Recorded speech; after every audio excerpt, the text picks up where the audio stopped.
Well, I think we can get started then. So thank you so much, everyone, for being here, and welcome to this webinar, How to Design a Polymathic Career.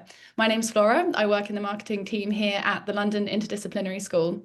LIS is a new East London institution offering undergraduate and postgraduate degrees, as well as professional courses and a recently launched LIS MBA.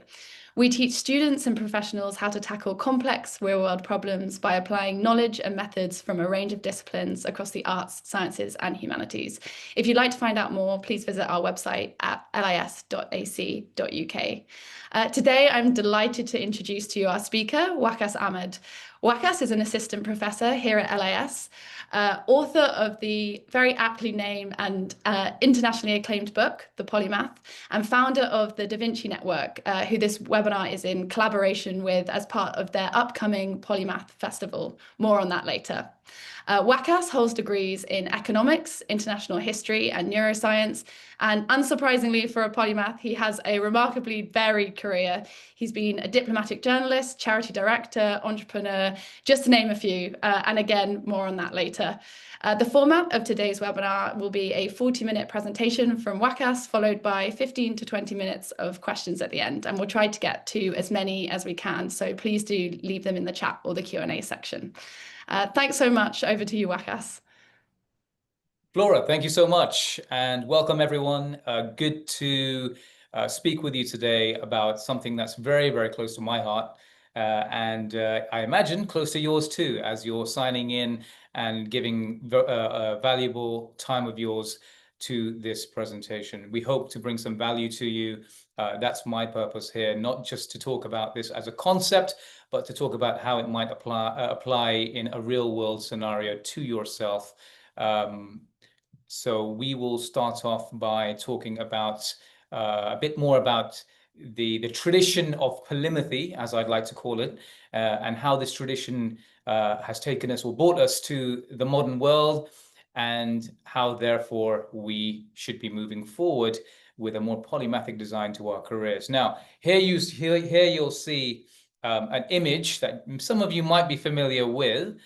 Please put into the chat if you know what this image is about or who it's by. I wonder if anyone can tell me. Any guesses? I'll give you a moment.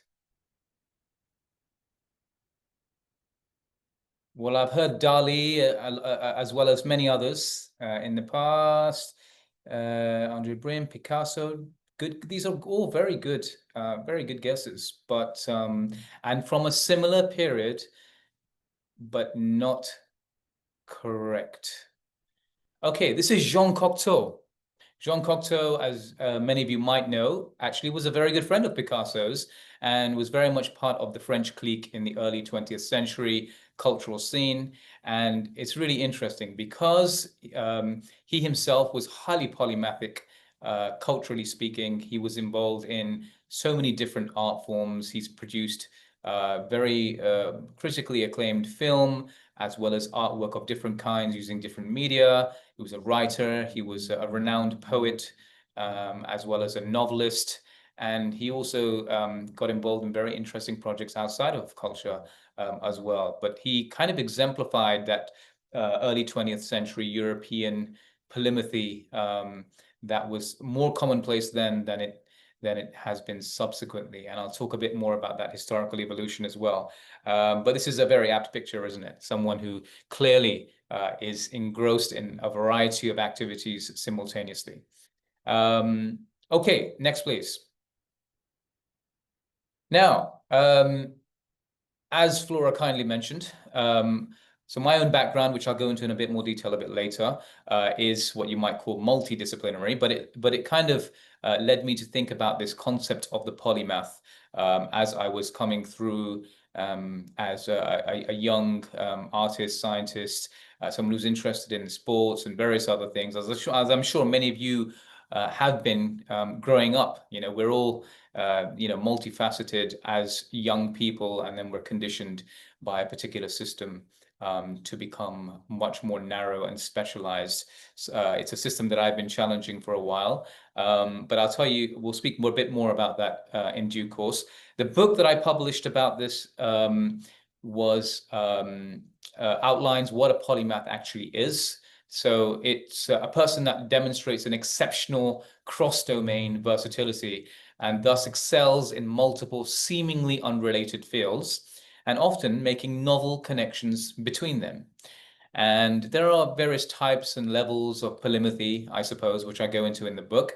I won't bore you with that, but that's the general principle. And I'll tell you just a couple of things that were, you might say, are the main hypothesis of the book, or the main outcomes, conclusions, you might say, from the book. One of them is quite bold, which is the most influential figures in world history were actually polymaths. Now that sounds very hyperbolic, I know, but of course I try to do a thorough 5-year research into this hypothesis and realize actually that is very much more closer to the truth than the opposite.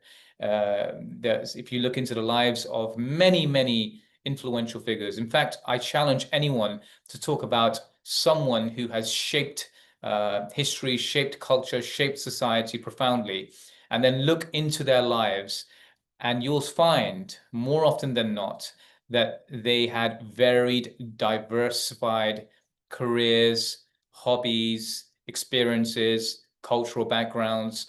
And that is very much the opposite to what we're taught, which is that the super specialist is the person who has made profound contributions, is someone who's spent their life focusing on that one thing. It's not often the case. Now, the other thing is that polymathy is the natural state of the human condition. So humans do not reach self-actualization in its entirety unless their multiple facets are allowed to be expressed. Right, so it's a natural state of the human condition.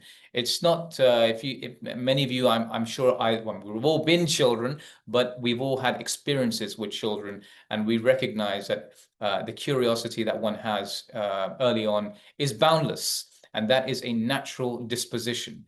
We don't pocket up knowledge or experiences or skills. We move, fluently between them until, of course, we are conditioned to do otherwise. And so I suggest that actually, because it's a natural disposition and we've been conditioned out of it, we do not reach the level of fulfillment or self-actualization until we are allowed again to express that many-sidedness, that multifariousness through our work, through our lives, through our relationships, and so on. So the other one is that the true specialist, because everyone speaks about the specialist as if it's an antonym to the polymath, the opposite of a polymath. Actually, the true specialist is actually a polymath, because when you're specializing in something and therefore trying to understand it deeply, you need to understand it in its wider context. You need to understand all things or many things relating to that field, understand where it fits in and how it might be influenced by it. It's a much more comprehensive understanding of the specialist than we have been sold over the past decades, that you must just focus on one specific niche within a field and at the expense of everything else. This concept of the super specialist or the polymathic specialist is something I'll return to a little bit later on this evening. Next, please. Now, let's talk about, before we talk about ourselves and how the polymath manifests today in the 21st century, let's talk a little bit about the tradition of polymathy, the history of the polymath. Something I dedicate a lot of time. Those who have read the Polymath will see that actually a third of the book is dedicated to history, and that is to demonstrate that there is this whole tradition of polymathic learning, thinking, and being that has been exemplified by various people that we know and some that we don't know over human history. Now, this is just a few examples that you'll find here, going back 2,700 years ago to ancient Egypt. Imhotep, very versatile figure of that dynasty in Egypt, who was an architect, a poet, a physician, a priest, a philosopher, a statesman, really a really many-sided figure, and probably the earliest known polymath as we currently know. And then, of course, we know Aristotle and the intellectual versatility demonstrated by Aristotle, which we are still in awe of today, and which still influences many aspects of knowledge. Many many disciplines of knowledge today owe themselves to some influence by Aristotle, at least in the Western tradition.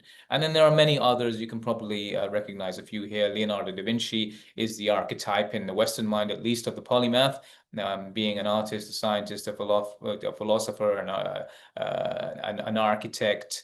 Someone who's interested in and made really interesting discoveries within botany and different types of engineering and so on.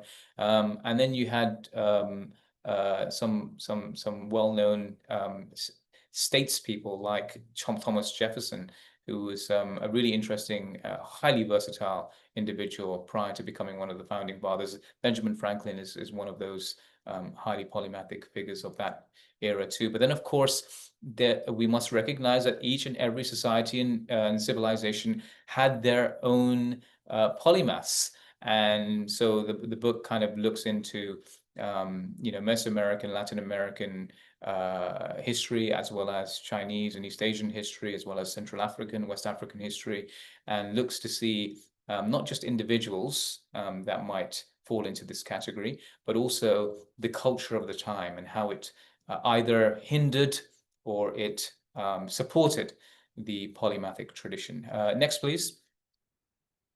Okay, so again, this is coming a bit more towards the modern era now.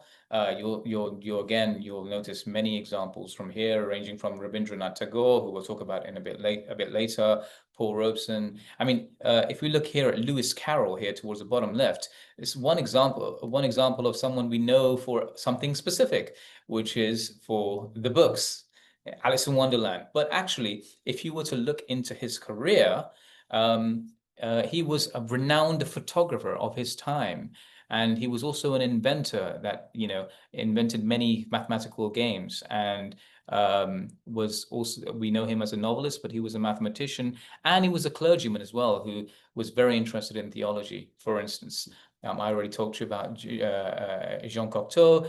Maya Angelou is a really interesting case in point, being someone who's highly versatile, a dancer, singer, performer, linguist, journalist, writer, historian, and then filmmaker, and then becoming the poet that we know her to be.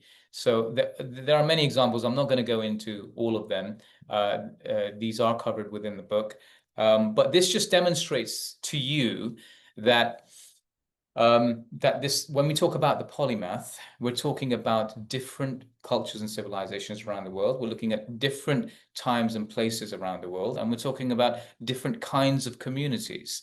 It's not one homogeneous notion and concept, which has often been portrayed to us. I don't know, Enlightenment Europe or even Renaissance Europe, for example, focusing on a particular kind of archetype.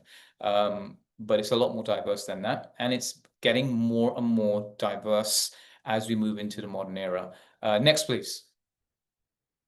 Okay, so we're here in the modern world, and I'm here to talk to you about how this concept of the polymath is more important today than it ever has been in human history. It's more important on the societal level, and it's more important at the individual level. Okay, so a couple of important reasons why that's the case. We all know that AI will make human specialization an outdated method of learning and productivity. So previously, we thought that being more specialized meant being more productive, potentially more creative, and better at a more efficient way of learning. This may or may not have been the case. I would challenge that this was ever the case, to be honest. But if we were to agree that it was the case at a particular point in time, let's say after the Industrial Revolution, then it's certainly no longer the case. And therefore, polymathy is a necessary professional strategy. So how do we know that it's becoming outdated? Well, we know that, firstly, we know that human beings are rebelling against it. They're not they're not fulfilled and they're not reaching their potential within a single lifelong career. There's some statistics here to demonstrate that in the UK, but also abroad. And then, of course, with the advent of AI and how it's going to become exponentially more significant within the workplace, we know that that the whole professional landscape is being completely disrupted. And we know, therefore, that employers are 77% of employers, for example, plan to prioritize reskilling and upskilling. Many of you are probably experiencing this already, but by 2030, they want to prioritize this. And the reason is simply because current skills, current methods, current approaches to careers and work is just not going to be relevant or applicable. And so on the one hand, you have the outdatedness of specialization. On the other hand, you have the complexity of 21st century problems, something LIS speaks a lot about, the complexity of 21st century real-world problems. Now, they are going to require multidimensional minds, okay? Minds that think not in a linear way, but in a non-linear way. And therefore, they do not thrive in a specialized environment. They specialize in complex environments. And it's these kinds of multidimensional minds. When you think about multidimensional minds, people that think across disciplines fluidly, in a non-linear way, we're speaking about the kind of human that we've just been discussing, which is the polymath, who is exceptionally versatile, who likes to make connections between seemingly unrelated things. And therefore, their propensity to be creative is far higher. We know that this is, these novel insights that come from this approach have been have led to many breakthroughs. I mean, the Nobel Prize, Science and Arts Prizes are known to be, the scientists and artists are known to be interdisciplinarians, and many of them kind of testify to the importance of their interdisciplinary mindset and approach to the contribution they've made that won them the prize. We know that interdisciplinarity and cross-disciplinarity is something that it's just on the rise, generally speaking. And here in China, there are over 1 million cross-disciplinary papers been published just over the last few years. And we know that even within organizations, so the way that interdisciplinarity kind of manifests in an organizational setting is basically understanding the cross-functionality of the organization, the ability to move between different sectors and departments and hierarchies within an organization. And most digitally mature companies are using this kind of approach. So we understand now that the polymath advantage in the modern world is a real thing. The question is, then why is the current education system and the conventional workspace, why is it pushing the same approach to preparing the human mind as it did during the industrial age? Well, I've got a view on that, but we're going to move more on to how we can, as individuals and some institutions like LIS, how we can move beyond that and just push back against that and carve out and design our own path that will give us the advantage so that we can put ourselves in a more advantageous situation individually, but also in terms of our contribution to society. So next slide, please. How can we do this? Now, I'm going to give you a number of frameworks now, okay? A number of frameworks because some will be more applicable to others, okay? But here's one way in which you can I suppose, manifest your polymathy in the modern world. Now, many of you know about portfolio careers. Some of you would have portfolio careers, which is basically you having simultaneous projects or jobs, sometimes in similar fields, sometimes in radically different fields at the same time. So you're pursuing them simultaneously. Yeah. Now, this is not a choice for much of the world, actually. Many of the working classes in many developing countries, or even developed countries, actually, need to monetize their talents.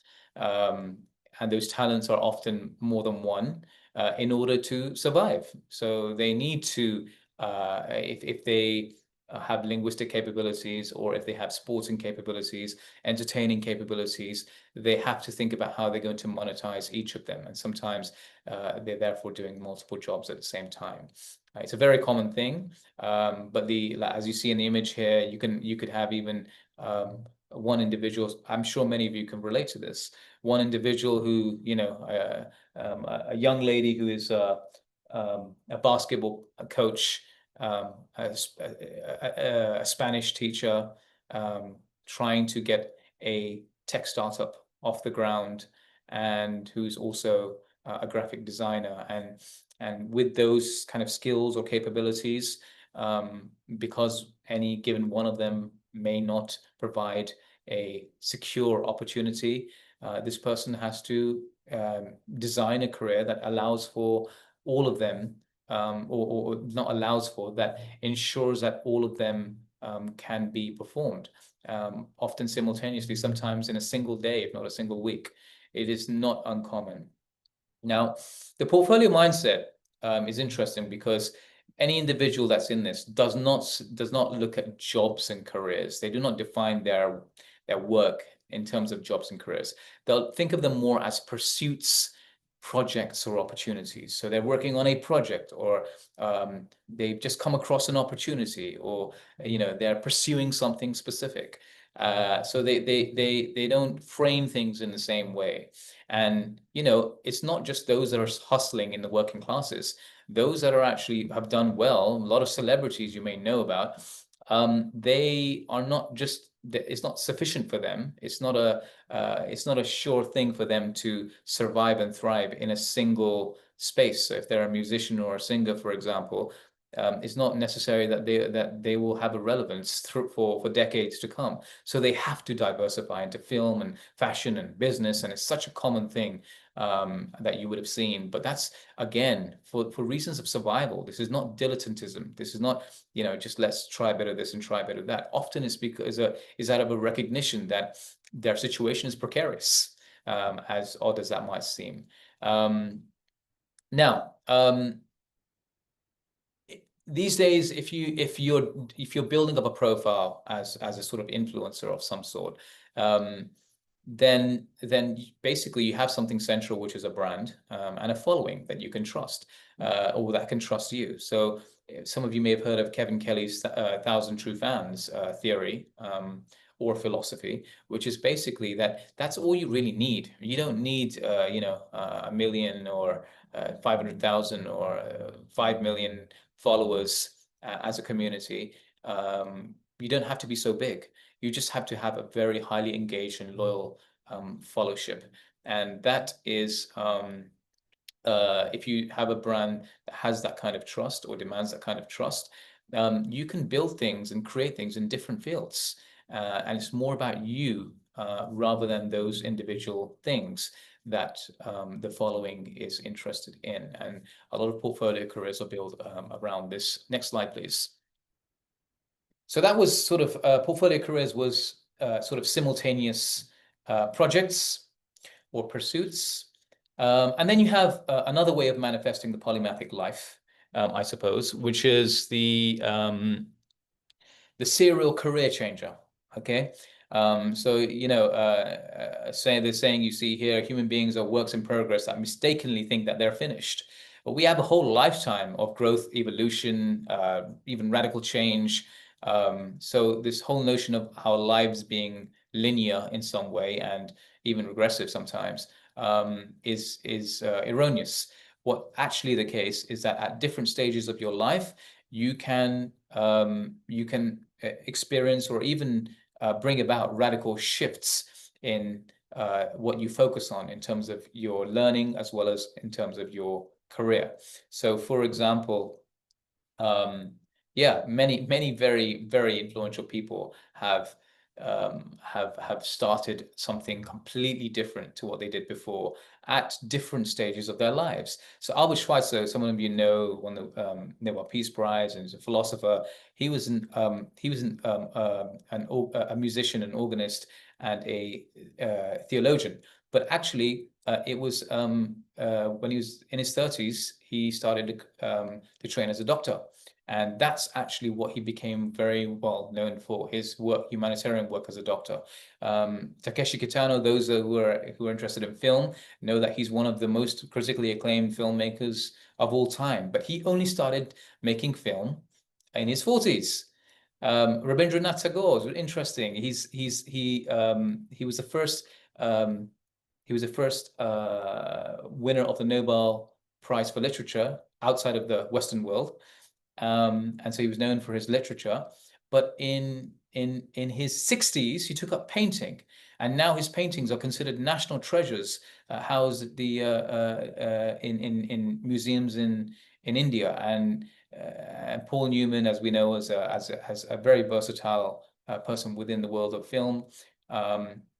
Became a racing champion at 70. So the point being that, there are different stages of your career. You can say every 5 years, every 10 years, every 15 years, 20 years, but the changes that you make don't have to be sort of within the same space or a similar space. They can be radically different. And if you were to take, and I know many people question the 10,000 hours rule to kind of master any kind of career or skill or discipline or skill, but even if we were to take that for granted, that's about 5 working years. So technically then, in 5 years, you can really make a serious contribution, master a field and make a serious contribution to it. And then you can move on to the next, and then you can move on to the next, and then you can move on to the next. There are, for those people that live till retirement age, you've got 8 such periods in your life that can be in radically different areas. So you can potentially have multiple radically different career changes. Now they may be completely unrelated to each other, but the skills and knowledge you gain from one will either directly or indirectly help you in your next career. So it's never a case of you starting from scratch. You're entering into your new career laterally, and therefore bringing something new, something novel, something interesting to that. And that's happened time and again in my own life, and I'll tell you a bit more about that shortly. But some of you that know about the Matthew effect, you will learn how actually your success can accumulate over time. It compounds across even unrelated fields, because you're on the momentum, because you're building a network within a particular space, and then you've achieved some level of success, and success can breed success even across different fields if you have the right approach. Next, please. All right. So the third kind of route, I suppose, is through polymathic professions themselves. So you might say that, look, I'm not interested in a portfolio career, that kind of model. I'm not interested in kind of, changing careers every so often. I want to actually get my teeth stuck into something for a long period of time and demonstrate some longevity within that space. But I still want to have the polymathic approach. Well, you can. I mean, in the past, there have been various professions, I suppose, that promoted this kind of polymathic approach, even though it was a single profession. So, you could be a royal courtier, for example, or working in a guild. You're working in one space for one employer often, but you are allowed to kind of move freely to develop new skills and to kind of build within that. Now, in the modern workplace, there are several ways in which you can have a platform provided to you by an organization or an employer that will allow you to express your polymathy or your polymathic disposition. I mean, serial entrepreneurs, for example, often operate across different sectors. So, you might build something, it may be a success or may not be a success, but you spent a significant amount of time learning about a particular field or product and so on. And then you move on to the next, and then you move on to the next, and then you move on to the next. And you keep accumulating and building and so on. But your core occupation is being an entrepreneur. Likewise, you can have investor, you can be an investor, you can invest in a variety of industries that require different kind of knowledges as well as different kinds of skills. but at heart, you're an investor. And so for you, you have that diversity of pursuit, but you have a particular occupation that you're mastering. Similarly with consultants as well. Consultants can be highly diverse as consultants because they're working with various clients in various industries. But they could be focusing on, let's say, management consulting or PR consulting, for example, which is their core profession. Now, one very common polymathic profession, so to speak, is that within leadership positions. So if you, whether it's within government or within an organization as a CEO or as a president or as a chairperson or whatever it might be, you are, so you can see the image here, is an individual looking at various, thinking about various aspects, components, features, factors of their organization, ranging from, so if you're a CEO, you have a marketing department, you have a logistics department, you have a finance department, you have a technology department, you have all of these different functions. And these functions need to be adequately understood in order for them to be effectively integrated for some kind of unique, for decisions to be made optimally, or for a creative outcome to develop. So I think often leadership positions demand a kind of polymathy that other positions do not necessarily. Next, please. Now, I would like you to now think about yourself. Okay, so think about your current situation. Now, I'm going to take you through a little thing here. If you were starting out and you're saying, okay, I now want to kind of design a polymathic way of navigating my career, let's have a look at where I think you should start.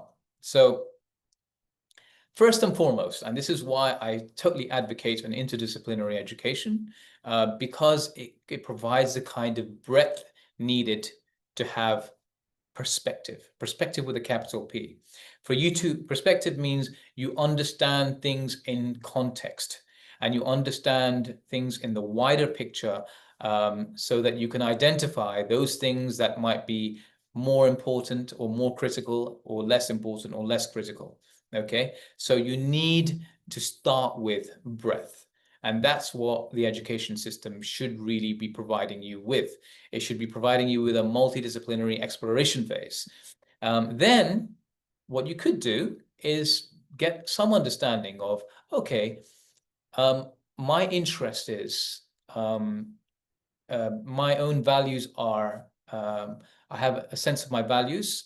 I have a sense of what my overarching mission could be, or what my purpose could be. Maybe I can work backward from there. So you might say, okay, climate change or ecological awareness is the most important thing that I'd like to, contribute to, given the perspective that I've obtained from my education. So you then move, you move from the broad to the specific, which is the mission, values, and purpose. And then you go broad again. You then identify and integrate various knowledge areas to understand the area, your mission, better. So this requires an interdisciplinary approach. So if it was ecological awareness, you'd need to understand, to a large degree, various disciplines like economics, geology, political science, cosmology, and there are various others. But basically, it then forces you, when you have a mission, it then forces you to go wider to better understand that mission. And then once you've undergone that phase, you then want to go back narrow again to understand, okay, I need to decide upon my particular intervention. Okay, by intervention, I mean a particular kind of output. So let's say the outputs, I'm going to build a technology that's going to help me help people with a specific aspect of this problem or this mission. Or I'm going to create a film, and the film is going to be tackling a particular part of the issue. Or I'm going to start a business relating to it, a charity relating to it, whatever it might be. But it is a decisive intervention. It is an output. Okay. Now, once you've decided what kind of output would be best suited to make the difference you want to make, you then need to acquire the necessary skills to build that thing, right? And that thing, if it's film, it's film production. If it's business, it's management. If it's technology, it could be coding. But you need to acquire the necessary skills to help you build it. And if you cannot, to the extent to which you can develop those skills, you should. But the extent to which it's far beyond you, you need to assemble collaborators. You need to develop a multidisciplinary network or community of experts that you can work with and learn from. So you can see, if you look at this whole thing in its entirety, look at how polymathic the journey actually becomes. Because, you're looking at a particular mission, but you've started broad. So a lot of people identify as generalists. Generalists are kind of at the top of this, so that generalism is a kind of foundational layer, but then that's built upon through several other layers, which allow for greater depth and meaningfulness when it comes to the action that you take. Next, please. Okay, so that was one framework that is just there to provoke your thinking. Some of you might know about Yoki Matsuoka, but she is considered like the founder of neurobotics. And this is just an interesting example of how someone with a background in sports, neurology, and engineering can synthesize and combine those fields to create something completely new, even a new field of knowledge. And that new field of knowledge lies at the intersection of the diversity that you bring. So again, you can undergo this exercise and say, okay, my interest or background is in this field, and this field. They might seem quite unrelated and random, but if you were to develop some kind of Venn diagram like this, you could try and understand what could come that's novel out of this seemingly unrelated diversity. And often it's where the great breakthroughs come from. Yeah, so it's an interesting exercise for you to do, is to plot at least 3 different areas that you either have a strong background in or a strong interest in, and then see how they might come together to produce something new. Next, please. Some of you might know about this. Again, this is another framework. Some of you might know about this systems diagram, which is created by Walt Disney himself. It's really, I mean, this was a big revelation for me when I came across this, because it gave me an understanding of how connected his thinking was. So for you, if you run an organization, let's say, or you're looking to build an organization of a kind, then you need to look at your organization like an ecosystem with many different parts that are connected in some kind of causal way or some kind of interesting way.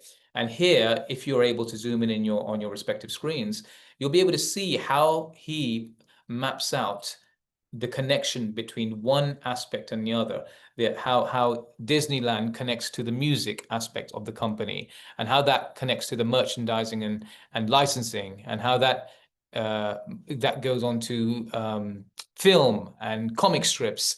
And it's just seen as one single ecosystem that has different knowledge areas, different sectors, different industries, and therefore different skills that come into this. But he understood it as all one single interconnected system. And that's another way in which you can look at the sheer diversity of what you've either built or you're building. And this way you stay true to the diversity of your interests, but you're able to connect them in a way that is meaningful and cohesive and unified. And I think that's one of the reasons I'm going to come on to why I'm able to function. Next slide, please. So I'm as Flora mentioned at the beginning, I've been involved, I've been blessed to be able to work in several different industries and disciplines. And if I were to plot it like in one of those Venn diagrams, I've done work within the arts, within the sciences, within international affairs, and I've thought about what lies at the intersection. What is the kind of central theme running in between it? And it's the power of diverse perspectives. Something that we're speaking about today, and that LIS speaks a lot about. And how does that manifest? For me, it's manifested in publications, in films, in organizations that I've built or helped build, within different spaces and different sectors. And this thing that you see on the, I hope you're able to zoom in on your respective screens. But basically, if it's possible to zoom in on the top right here, you will see a systems diagram of my own that I developed. I mean, the content of it is probably less relevant or not as interesting to you.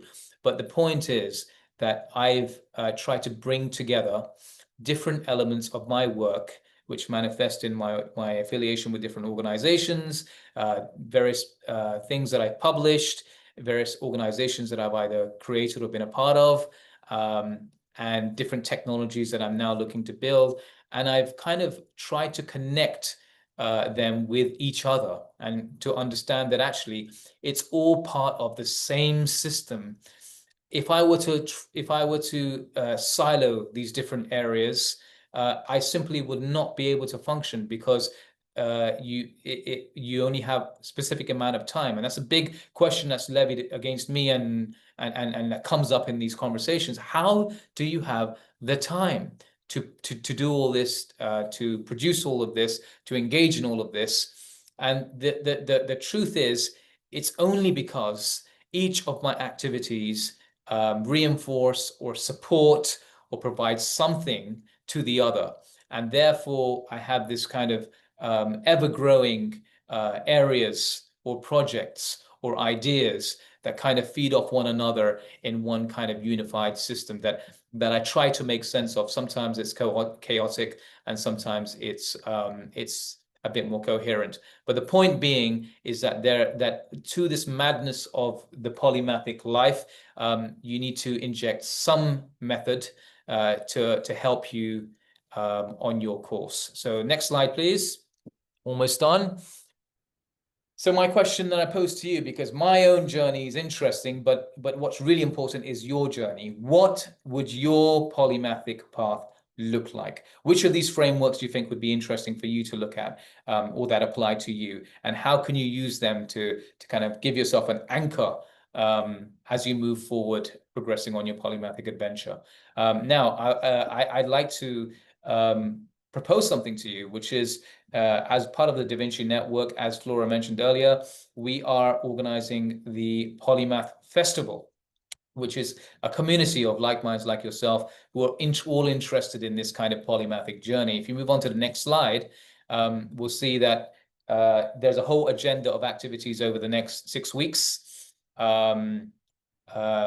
Ranging from various talks from intellectuals, renowned intellectuals and management thinkers and entrepreneurs and active community activists and so on, all talking about this whole concept of the polymath in their own ways. And it's going to be online as well as some in-person events during the course of this time. LIS is, of course, a major partner of this Polymath Festival. And so it would be, if you're interested in joining us for that, we'd be delighted to have you. If we move on to the next slide, a quick plug to our opening event. If you are in London or in the UK, on Friday, this coming Friday, we've reserved some spaces actually for the in-person event that's happening at LIS this coming Friday. So if you're interested in that, please get in touch, and we can, it'll be a first come, first serve for that. But if you're interested in the wider festival, you have the QR code here, and you have a 50% off discount for the entire 30 plus events that you can, that only those who are on this webinar, on this call, will have access to. So please take note of that, take a picture or whatever, and we hope to hear more from you and engage with you moving forward. But I thank you for your time now, and I want to pass back on to Flora who will continue the session. Great. Thank you so much for that, Wakas. That was a really insightful webinar. We will move on to some questions shortly. So please, there's a few in the Q&A here, but please do leave any more afterwards. There's quite a few questions as well around whether a recording will be available, which it will. We'll follow up in an email to anyone signed up, and we'll also include all the links mentioned, all the links to the festival as well. So it will all be in one place for you. As I said at the beginning, this webinar is made in collaboration with the Da Vinci Network and the Polymath Festival, as well as the London Interdisciplinary School. And we really are a team of polymaths here. So if you kind of want to check us out and you think one of our programs could be suitable for you, we have a bachelor's, a master's. We also do professional courses. The cross-functional leadership program might be particularly interesting for those on this call, as well as our recently launched LIS MBA. We have our first cohort beginning in January 2026 for that. And if you just flick over to the next slide, please.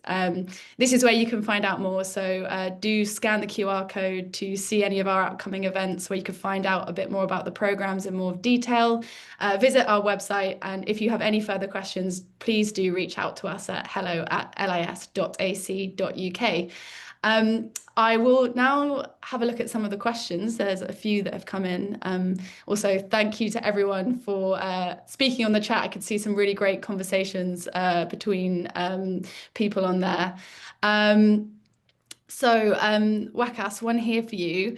Navigating the professional landscape can be quite challenging for polymaths.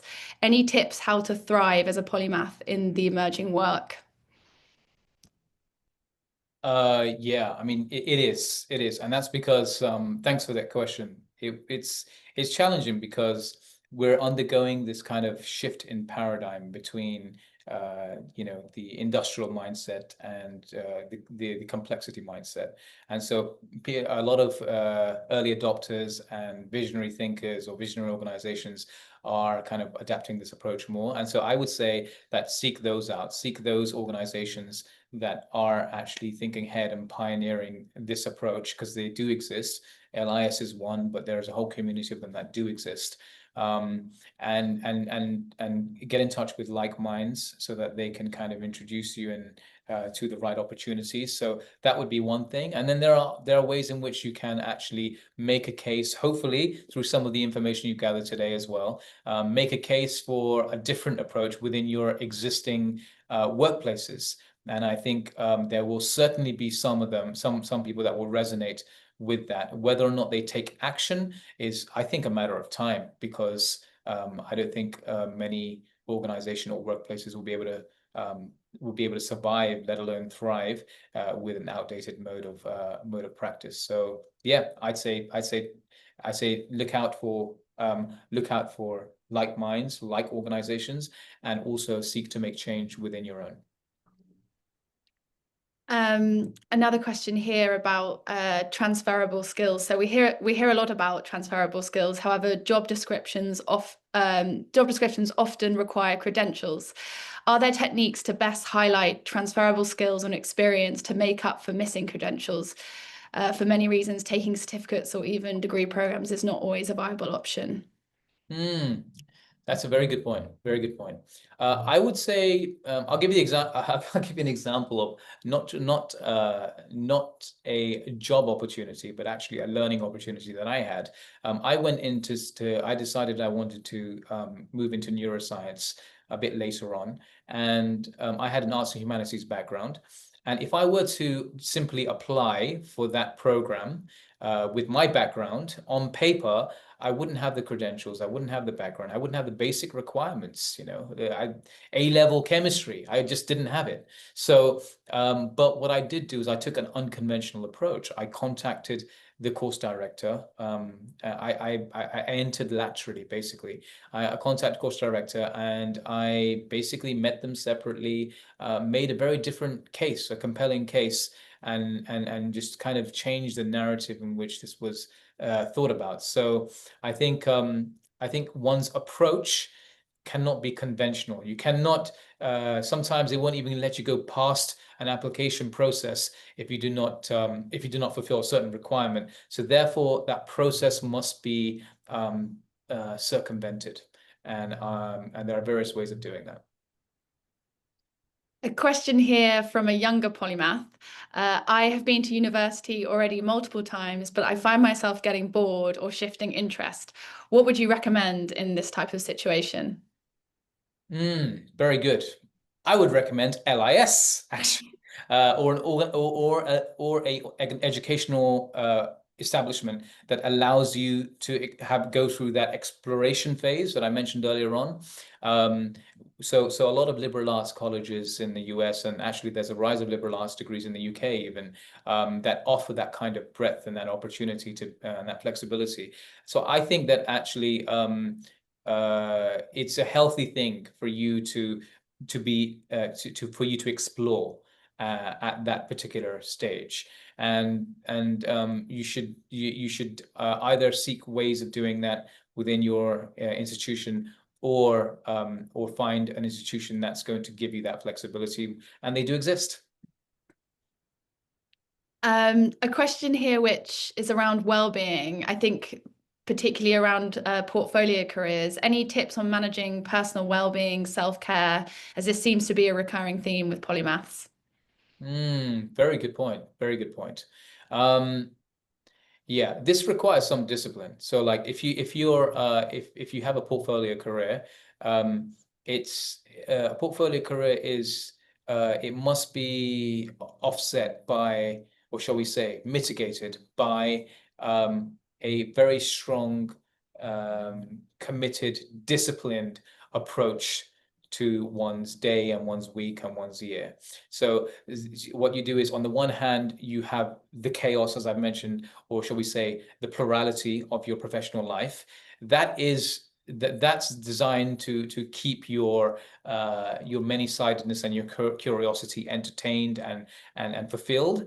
But in order to do that effectively, you must instill some kind of discipline in how a specific routine, for example, and how you actually structure your day, and how you meet deadlines and so on. So if you can't have both. You can't be super flexible and open with your process, as well as in the content itself. So I think if you're able to do that, you can carve out specific moments during your day, during your week, during your year, where you are doing other things, not just working hard all the time. Okay, I've got a bit of a long question here, so I'll say it slowly. Arguably, Jobs, Musk, and even Trump are polymaths, having multidisciplinary skills that they exercise great influence. However, their contribution to the advancement of humanity skewed towards technology is somewhat questionable. Do we also need elements of vertical development with dimensions of psychological and emotional management to add to the leaders of the future? Yes. The short answer is yes. Um, Look, I will never make a claim that polymathy correlates with morality in any real way. Whether or not you agree, whether someone's doing the right thing or the wrong thing is subjective. But I think that what you can certainly do is you can learn from the polymathic approach of someone but you might disagree with other aspects of their work, or of their thinking, or of their lifestyle. And this is the big thing that we must understand. Uh, we must think about such figures, as well as generally society, in a more nuanced way, where we take that we think is beneficial and applicable to our lives, and we abandon that we think is either irrelevant or wrong, and that one gets better at that as they move forward. But yeah, I mean, whether or not some technologies are better for humanity or not, or whether it's the implementation of them or the harnessing of them that's the good or the bad thing, is something that's open for debate. Another discussion, I think. Um, a shorter question here. How might one know if they are a polymath, if they are not aware, but are actually doing things which a polymath would? Yeah. I would say that's a lot of people. Peter Thiel, again, one of these, divisive figures, but hugely successful, famously said that a lot of the world's entrepreneurs are actually polymaths. They just don't know it, A lot of the world's leading entrepreneurs, most successful entrepreneurs, are actually polymaths. And that's because they take the polymathic approach. And many of us, when I speak to various leaders, for example, leaders of organizations, leaders of government, and so on. Um, if I were to describe the concept of the polymath to them, they would say, yeah, I mean, intuitively, that is the approach they take. They wouldn't call themselves a polymath, or they may not even have heard of the term polymath, but it is something that is done. I think there's a strong correlation between success, as I've mentioned before, and whether or not one takes a polymathic approach in the modern world. Um, and a follow-up question here for senior leaders, how do you see polymathic mindsets playing a role in how they lead and mobilize teams?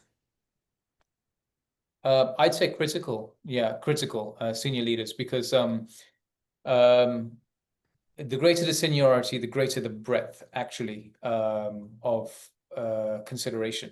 And what I mean by that is that if you are higher in the leadership hierarchy, generally your responsibility is greater. Generally, there's more at stake, and generally you're part of a wider picture, or you're managing a wider picture.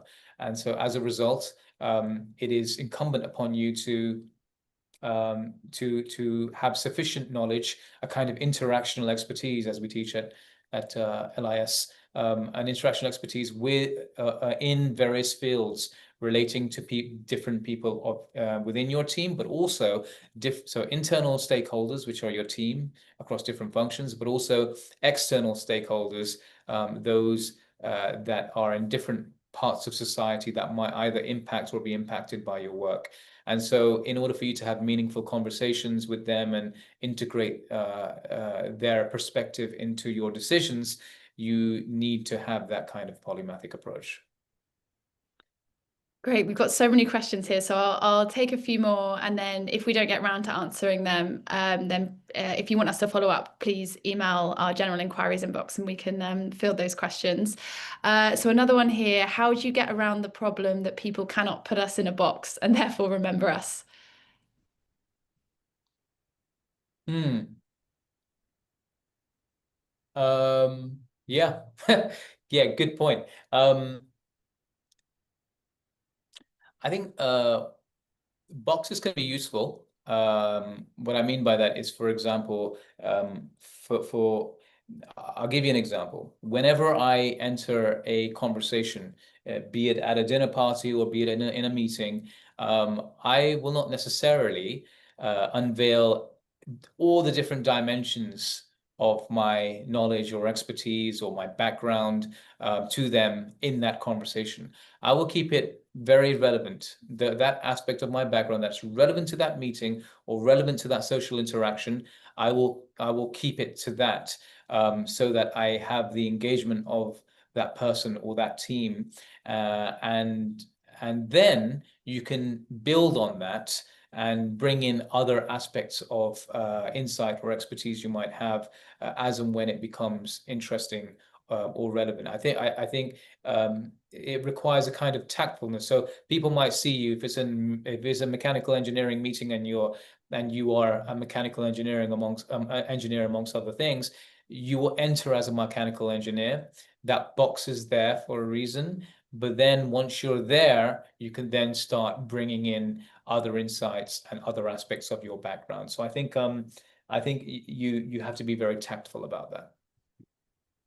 Great. Thank you so much, Wakas. I'm sorry we didn't get to everyone's questions, but as I said, please do reach out to us if you want us to follow up there.